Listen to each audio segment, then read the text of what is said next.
Setahun pelaksanaan Op Benting sejak 6 Mei tahun lalu di bawah penyerasan National Task Force NTF, ia nyata berjaya mempertingkat keselamatan negara menerusi gabungan 19 agensi yang sentiasa bersedia memerangi jenayah rentas sempadan. Namun siapa tahu apa yang terbuku di benak hati setiap pegawai dan anggota penguatkuasa tatkala berdepan cabaran mengekang pencerobohan pendatang asing tanpa izin, terutama ketika bertugas di bulan Ramadan.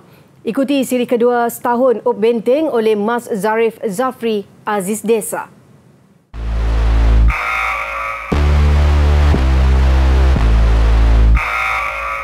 Kali ini saya dan juru kamera Jufri Judin berpeluang mengikuti Op Benting Sektor 5 berhampiran Pulau Angsa di Selangor dengan menaiki kapal tentera laut Diraja Malaysia TLDM KD Gagah Samudra yang turut disertai Agensi Penguatkuasaan Maritim Malaysia APMM. Kesiapsiagaan pemantauan di perairan negara dimantapkan lagi dengan keupayaan teknologi seperti Sistem Pengawasan Maritim Laut Malaysia (SWASLA) yang berfungsi sebagai rangkaian radar 24 jam bagi mengawasi semua jenis pergerakan bot atau kapal yang mencurigakan.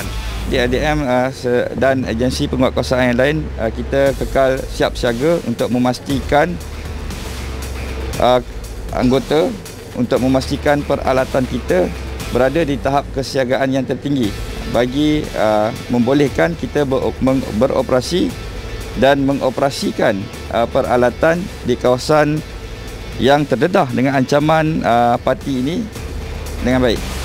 Gabungan TLDM dan APMM turut melakukan inisiatif bertanya khabar IBK bersama komuniti maritim bagi membantu pihaknya mendapat maklumat selain mengawasi dan menjejaki aktiviti tidak bertanggungjawab.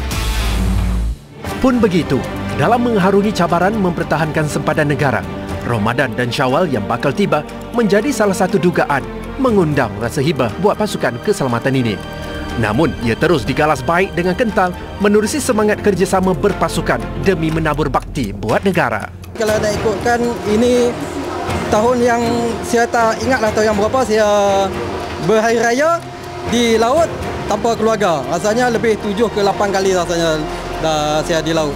Tahun lepas saya juga raya di laut, tahun 2019 pun juga di laut, dan tahun 2018 saya di Lubnan bawa misi PBB. Rasanya tahun ini pun masih di laut. Manusia semua ada perasaan sedih meninggalkan keluarga, tapi pada waktu yang sama saya rasa bangga sebab perkara ini akan jadi kenangan waktu saya besar pada masa akan datang nanti. Demi rakyat Malaysia lah, demi rakyat Malaysia saya sanggup apa saja, sedia berkorban. Experience untuk saya di mana berbuka ataupun berpuasa bersama kru-kru kapal.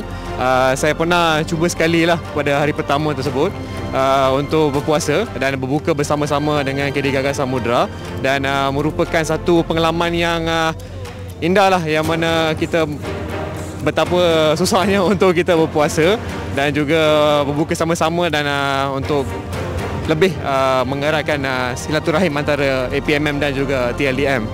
So saya rasa aktiviti-aktiviti macam ni ataupun majlis macam ni kita harus diteruskanlah supaya lebih harmoni kita bertugas di samudra.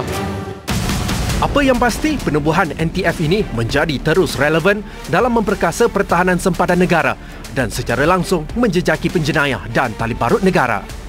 Ramadan dan Syawal kali ini sama seperti tahun lalu. Bukan sahaja orang awam terasa sedih kerana tidak dapat pulang ke kampung halaman untuk beraya, malah petugas barisan hadapan yang sentiasa bersiap siaga demi menjaga kedaulatan negara, terutama menghadapi ancaman musuh tidak kelihatan seperti pandemik COVID-19. Zarif Zafri Aziz Desa melaporkan.